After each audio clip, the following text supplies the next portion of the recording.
Welcome to the Explainer. Today, we're setting up the board, starting the clock, and getting right into something literally every single chess player dreams about. We're talking about the absolute fastest ways you can completely crush your opponent. We're going to break down the mechanics, the terrible mistakes, and some seriously brilliant psychological tricks behind the 3 quickest wins in all of chess. So get ready, because these games, they're over before they even really begin. So, would you believe me if I told you that you can actually win a chess game in only 2 moves? I mean, it sounds totally impossible, right? Like, how on earth do you develop your pieces, trap the enemy king, and get a checkmate when you've barely even touched your army? Well, it is mathematically and practically possible. Now, sure, it's probably not going to happen in your everyday matches, but if this crazy scenario ever drops right into your lap, you're definitely going to want to look up and thank the chess gods for the ultimate gift. Okay, let's dive straight into this with trick number 1, the 2-move checkmate. All right, so this is it. The single fastest possible way a chess game can end in a win. But okay, to pull this off, you are relying entirely on your opponent breaking pretty much every fundamental rule right out of the gate. So first, white starts with the move f3. They're completely ignoring all standard advice and pushing that f-pawn.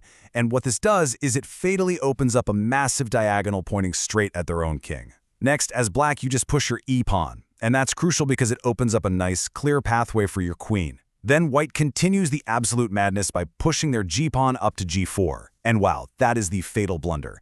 Because all you have to do next is black is just slide your queen right down that perfectly open diagonal to h4. And boom, that's it. Checkmate on move 2. Now, obviously, for a checkmate to happen in just 2 moves, white has to play, well, historically terribly. As our source material points out, honestly, the only logical explanation for this specific sequence of moves is that maybe white is just your BFF, and they're giving you a birthday present. You're just not going to see this in serious competitive play.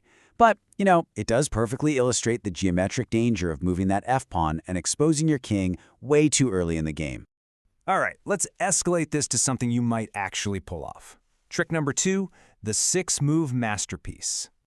Okay, I can literally hear you thinking, yeah, this is fun, but come on, nobody I play online is going to hand me a 2-move checkmate. And hey, that is completely fair. So let's look at a highly legitimate trap you can actually use in a real game to get a super early win. Let's say your opponent hasn't learned their lesson from our first trick and they play f4 on move 1. Boom! The f-pawn is moving early again. You can actually use the exact same concepts we just talked about to set a brilliant snare. So first, you play e5. You're deliberately sacrificing a pawn right off the bat.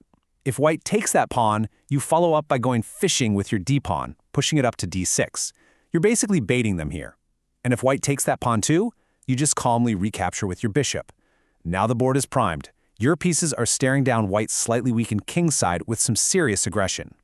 Now, if white doesn't quite sense the massive danger brewing here, and they just play a totally normal-looking developing move like knight to c3, the trap springs shut. You unleash your queen to h4 for a devastating check. Seriously, it's a very similar vibe to our first trick, but this time because white's g-pawn stayed at home, they're going to have to deal with this check by pushing g3 to block your queen.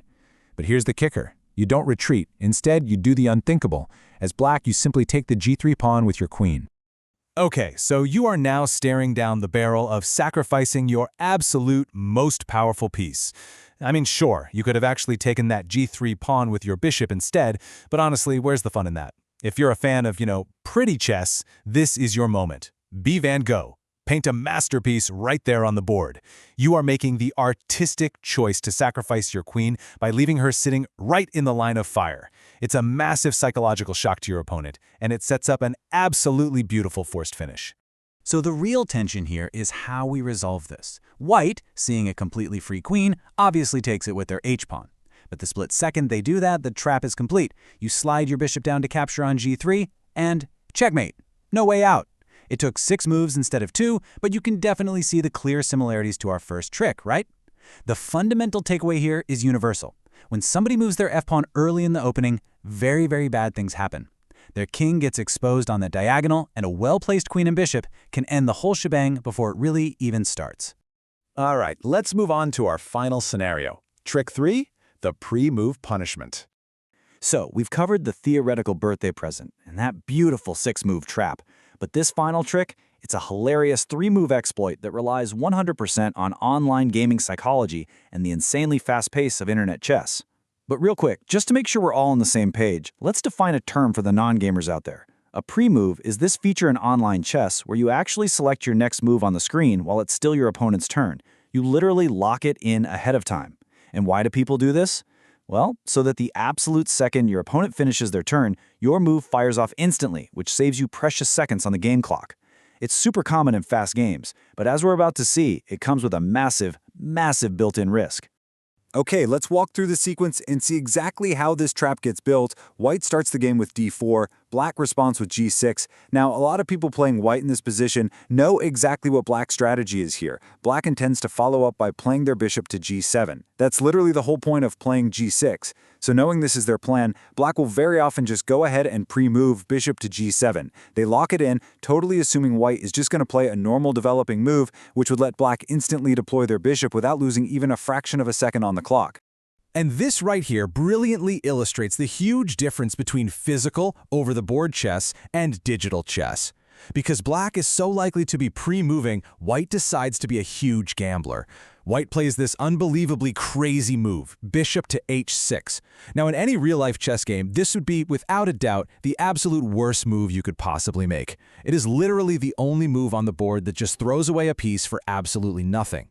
However, in internet chess, this becomes a brilliant, lethal psychological trick specifically designed to exploit and punish those pre-movers. So here's exactly how it goes down. White plays bishop to h6, but because black already locked in their pre-move, the computer instantly triggers black's move, bishop to g7. The system forces it through.